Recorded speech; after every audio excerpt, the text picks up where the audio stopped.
kehidupanku dengan kemurahan-Mu. Kau rancangkan masa depanku penuh dengan harapan.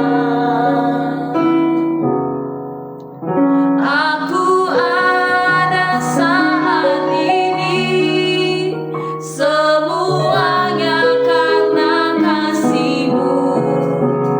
Aku hidup hari ini, semua berkat kemurahan-Mu. Terima kasih, Yesus, Engkau sangat baik, teramat baik bagiku. Terima kasih Tuhan Yesus, kami sadari kami ada saat ini semua karena kemurahan Tuhan di dalam hidup kami. Terima kasih Engkau tidak pernah meninggalkan kami ya Tuhan. Terima kasih Engkau kerjakan hal-hal yang ajaib di dalam hidup kami, lewat persoalan, lewat apapun yang kami alami Tuhan Yesus. Kami tahu Engkau ada beserta dengan kami. Terima kasih untuk kebaikan-Mu. Kau hiasi kehidupanku dengan kemurahan-Mu. Kau rancangkan masa depanku penuh dengan harapan. Kau hiasi kehidupanku. Kau hiasi kehidupanku dengan kemurahan-Mu. Kau rancangkan masa depanku penuh dengan harapan. Aku ada saat ini, semuanya karena kasih-Mu. Aku hidup hari ini, semua berkat kemurahan-Mu. Terima kasih, Yesus, Engkau sangat baik, teramat baik. Aku ada saat ini, semuanya karena kasih-Mu. Aku hidup hari ini, semua berkat kemurahan-Mu. Terima kasih, Yesus, Engkau sangat baik, teramat baik bagiku. Yesus, Engkau sangat baik, teramat baik bagiku. Kau baik, Tuhan, Kau sungguh baik. Semua karena kemurahan-Mu, ku ada hari ini. Terima kasih, Tuhan.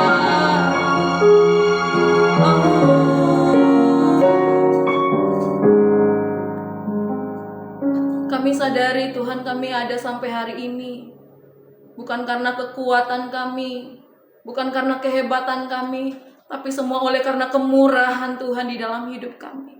Terima kasih Tuhan Yesus, terima kasih. Engkau tidak pernah meninggalkan kami ya Tuhan. Terima kasih. Engkau Allah selalu menyertai kami di dalam segala apapun yang kami alami. Engkau selalu pegang tangan kami, tuntun langkah kami ya Tuhan. Terima kasih Tuhan Yesus, terima kasih. Kami sungguh bersyukur.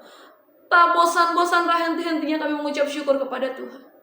Sebab Engkau Allah yang baik. Terima kasih Bapa, terima kasih. Berbicara kepada kami lewat firman-Mu. Di dalam nama Yesus, haleluya. Amin. Shalom Bapak Ibu dan Saudara-saudari, kita berjumpa kembali di dalam perenungan intim dengan Allah, yang pada kesempatan ini akan membahas pada siapa harapan kita tertuju. Firman Tuhan yang akan kita pelajari bersama terdapat pada kitab Roma 5, ayatnya yang pertama sampai dengan yang ke-11. Berikut adalah firman Tuhan di dalam kitab Roma 5, ayatnya yang pertama sampai dengan ayatnya yang ke-11. Hasil pembenaran. Sebab itu kita yang dibenarkan karena iman, kita hidup dalam damai sejahtera dengan Allah, oleh karena Tuhan kita Yesus Kristus. Oleh Dia kita juga beroleh jalan masuk oleh iman kepada kasih karunia ini. Di dalam kasih karunia ini kita berdiri dan kita bermegah dalam pengharapan akan menerima kemuliaan Allah. Dan bukan hanya itu saja, kita malah bermegah juga dalam kesengsaraan kita, karena kita tahu bahwa kesengsaraan itu menimbulkan ketekunan, dan ketekunan menimbulkan tahan uji, dan tahan uji menimbulkan pengharapan. Dan pengharapan tidak mengecewakan, karena kasih Allah telah dicurahkan di dalam hati kita oleh Roh Kudus yang telah dikaruniakan kepada kita. Karena waktu kita masih lemah, Kristus telah mati untuk kita, orang-orang durhaka, pada waktu yang ditentukan oleh Allah. Sebab tidak mudah seorang mau mati untuk orang yang benar, tetapi mungkin untuk orang yang baik ada orang yang berani mati. Akan tetapi Allah menunjukkan kasih-Nya kepada kita, oleh karena Kristus telah mati untuk kita ketika kita masih berdosa. Lebih-lebih karena kita sekarang telah dibenarkan oleh darah-Nya, kita pasti akan diselamatkan dari murka Allah. Sebab jikalau kita ketika masih seteru diperdamaikan dengan Allah oleh kematian anak-Nya, lebih-lebih kita yang sekarang telah diperdamaikan pasti akan diselamatkan oleh hidup-Nya. Dan bukan hanya itu saja, kita malah bermegah dalam Allah oleh Yesus Kristus Tuhan kita, sebab oleh Dia kita telah menerima pendamaian itu. Berbahagialah kita yang telah diberikan anugerah untuk mendengarkan kebenaran firman Tuhan dan tekun melaksanakannya. Bapak, Ibu, dan Saudara-saudari, terdapat sebuah pertanyaan yang mungkin secara sadar atau tidak sadar menjadi faktor yang sangat menentukan sikap, tindakan kita, maupun keputusan yang kita ambil dalam kehidupan kita sehari-hari secara pribadi. Pertanyaan itu adalah, kepada siapa sebenarnya harapan kita tertuju? Pertanyaan ini bukanlah sebuah retorika, melainkan inti dari kehidupan kita sebagai orang percaya. Harapan membentuk cara kita memandang masa lalu, menjalani masa kini, dan menyongsong masa depan. Harapan menggerakkan motivasi, memberi makna dalam apa yang kita kerjakan, dan harapan juga meneguhkan identitas kita. Namun berapa banyak di antara kita memiliki atau menaruh harapan pada hal yang tidak tepat? Roma 5 ayatnya yang pertama sampai dengan ayatnya yang ke-11 memberikan penegasan bahwa harapan orang percaya seharusnya hanya tertuju pada Allah yang melalui Yesus Kristus telah membenarkan kita, mendamaikan kita dengan Bapa, dan memberi pengharapan yang tidak mengecewakan. Di sini kita disadarkan untuk memandang kepada Allah dan bukan kepada harta yang fana maupun pengharapan kepada manusia. Yeremia 17 ayat 5 menuliskan, "Terkutuklah orang yang mengandalkan manusia, yang mengandalkan kekuatannya sendiri, dan yang hatinya menjauh daripada Tuhan." Bapak, Ibu, dan Saudara-saudari, dalam Roma 5, Rasul Paulus memulai dengan kalimat yang baik sekali. Sebab itu, kita yang dibenarkan karena iman, kita hidup dalam damai sejahtera dengan Allah oleh karena Tuhan kita, Yesus Kristus. Kata "sebab itu" menghubungkan seluruh argumen sebelumnya tentang pembenaran oleh iman. Inilah titik awal dari harapan sejati, yaitu kita berdiri benar di hadapan Allah, bukan karena usaha kita, tetapi karena karya Kristus yang diperhitungkan kepada kita. Di sini kita belajar bahwa pengharapan bukanlah harapan kosong atau perasaan saja. Pengharapan adalah konsekuensi logis dari rekonsiliasi dengan Allah melalui penebusan Yesus Kristus. Dengan kata lain, sebelum kita berharap pada masa depan, kita perlu memiliki kepastian bahwa masa lalu kita, dosa, kegagalan, pelanggaran, telah diselesaikan di kayu salib. Di dalam ayat berikutnya dituliskan, oleh Dia kita juga beroleh jalan masuk oleh iman kepada kasih karunia ini. Di dalam kasih karunia ini kita berdiri dan kita bermegah dalam pengharapan akan menerima kemuliaan Allah. Kata berdiri di sini menunjukkan posisi yang kokoh dan permanen. Orang percaya tidak berdiri di atas reputasi sosial, kekuatan finansial, atau pengaruh manusia. Semua itu adalah tanah yang berguncang, sesuatu yang tidak pasti. Tetapi kita berdiri di atas kasih karunia Allah yang menjadi dasar kehidupan baru. Di atas dasar ini kita dapat memandang masa depan bukan dengan cemas, kekhawatiran, keputusasaan, melainkan dengan sikap rohani dan penyerahan diri penuh yang berpusat pada kemuliaan Allah. Sangat kontras dengan pola pikir dunia. Dunia mengajarkan bahwa harapan lahir dari kontrol penuh atas keadaan, memiliki tabungan dan investasi yang banyak, jaringan relasi luas, dan prestasi yang membanggakan. Tidak salah memiliki semua itu, tetapi menjadi salah jika kita meletakkan seluruh harapan kita. Sebab ketika fondasi itu diguncang, kita segera runtuh. Inilah yang disampaikan oleh Yeremia di dalam Yeremia 17 ayat 5 tadi. Lalu apa yang harus kita lakukan? Kepada siapa harapan kita harusnya tertuju? Bapak, Ibu, dan saudara-saudari, ayat 5 mengatakan, dan pengharapan tidak mengecewakan, karena kasih Allah telah dicurahkan di dalam hati kita oleh Roh Kudus yang telah dikaruniakan kepada kita. Di sini ada dua hal yang penting. Pertama, kasih Allah bukanlah konsep abstrak, melainkan realitas yang dialami oleh orang percaya melalui karya Roh Kudus. Kedua, kasih ini adalah jaminan bahwa pengharapan kita tidak akan berakhir dengan kekecewaan. Dunia menawarkan banyak hal yang terlihat menjanjikan, karier, kekayaan, reputasi, tetapi semuanya bisa mengecewakan karena sifatnya yang fana. Roh Kuduslah yang mengarahkan hati kita untuk tidak melekat pada apa yang akan berlalu. Ia meneguhkan kita agar mengarahkan pandangan kepada Allah yang kekal. Seorang teolog bernama Jonathan Edwards mengingatkan bahwa kasih Allah yang dicurahkan oleh Roh adalah tanda bahwa kita telah dipindahkan dari kerajaan kegelapan ke dalam kerajaan Anaknya yang kekasih. Dan jika kita sudah berada di dalam kerajaan itu, mengapa kita harus berharap pada sesuatu di luar Dia?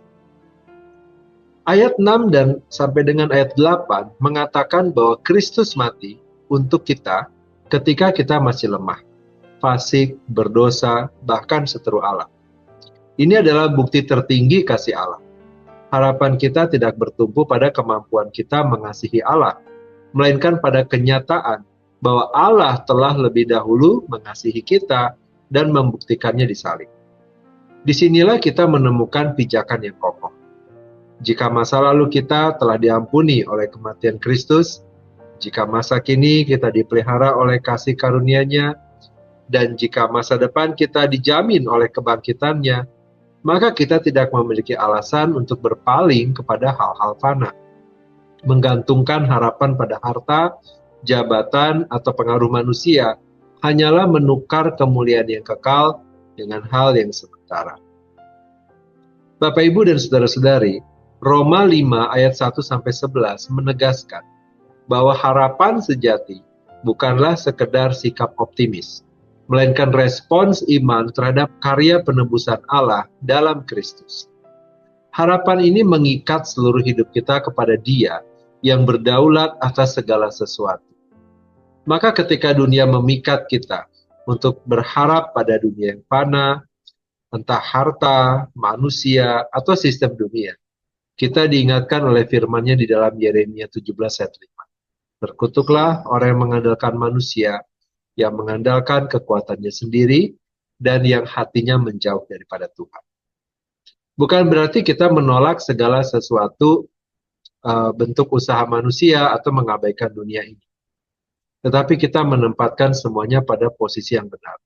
Sebagai alat di tangan Allah, bukan sebagai tujuan akhir. Hanya dengan demikian kita akan mendapatkan makna dalam hidup kita dan menjalaninya dengan damai. Mari kita berdoa.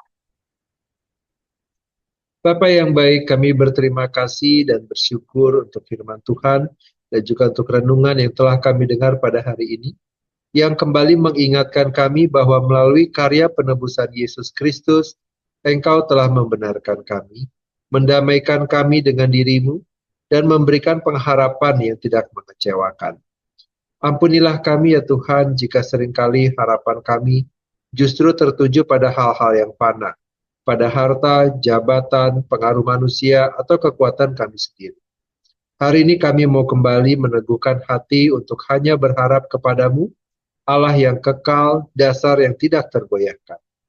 Ajarlah kami untuk memandang masa lalu kami sebagai karya kasih karunia-Mu, masa kini kami sebagai kesempatan untuk hidup bagimu, dan masa depan kami sebagai janji yang pasti dalam Kristus. Kiranya Roh Kudus terus meneguhkan hati kami untuk tidak melekat pada apapun yang akan berlalu, melainkan berpegang pada kasih Allah yang telah dicurahkan di dalam hati kami. Tuhan, bentuklah kami menjadi umat yang berani melepaskan kebergantungan pada manusia dan menjadikan Engkau satu-satunya sandaran. Kami percaya, jika masa lalu kami telah Engkau tebus, masa kini Engkau pelihara, dan masa depan Engkau jamin, maka tidak ada alasan bagi kami untuk berpaling darimu. Penuhi hati kami dengan damai sejahtera yang melampaui segala akal, agar hidup kami menjadi kesaksian bahwa pengharapan di dalam Kristus adalah pengharapan yang kokoh dan kekal.